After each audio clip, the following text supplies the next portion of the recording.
మన Ambika aquarium restaurant తరపున మీ అందరికి హ్యాపీ ఇండిపెండెన్స్ డే. ఈ ఇండిపెండెన్స్ ని మరింత ఫ్రీడమ్ తో బెస్ట్ ఫుడ్ ఎక్స్పీరియన్స్ ఫేస్ చేయాలి అంటే మన అంబిక ఎక్వేరియం రెస్టారెంట్ కి రావాల్సిందే. మన రెస్టారెంట్ ఈ ఇండిపెండెన్స్ డే కి స్పెషల్ స్టార్టర్స్ తో రెడీగా ఉంది. మన ఇండిపెండెన్స్ డే గా చైనీస్ స్పెషల్ స్టార్టర్ వచ్చేసి సంబల్ చికెన్ అన్నమాట. చక్కగా ఆనియన్స్, రెడ్ క్యాప్సికమ్ అండ్ చిల్లీతో బాగా గార్నిష్ చేసి ఇచ్చారు. అండ్ నేను ఇప్పుడు టేస్ట్ చేసి చెప్తాను. టేస్ట్ చాలా బాగుంది, చాలా టేస్టీగా ఉంది. ఇది వచ్చేసి తందూరిలో తిరంగా చికెన్ టిక్కా అనమాట. 3 ఫ్లేవర్స్ తో వస్తుంది. సూపర్ డిష్ అనే చెప్పాలి, ఎందుకంటే ఇండిపెండెన్స్ డేకి స్పెషల్గా ఇస్తున్నాము. యాక్చువల్లీ మనకి 3 ఫ్లేవర్స్ తెలుస్తున్నాయి. ఒకటి రెగ్యులర్ మనం చికెన్ టిక్కా ఎలా తింటాం అలా ఉంది.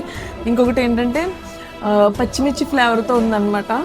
స్పైసీగా ఏం లేదు, సాఫ్ట్గానే ఉంది. అండ్ ఇంకొకటి ఏంటంటే మలై టిక్కా ఫ్లేవర్ వచ్చిందనమాట. అలా 3 ఫ్లేవర్స్ మీకు ఒకటే కాంబినేషన్లో ఈ తిరంగా స్టార్టర్ ట్రై చేయొచ్చు అనమాట. ఎక్సలెంట్గా ఉంది. మీ ఫ్రెండ్స్ అండ్ ఫ్యామిలీ మెంబర్స్కి ఈ వీడియోని షేర్ చేయండి.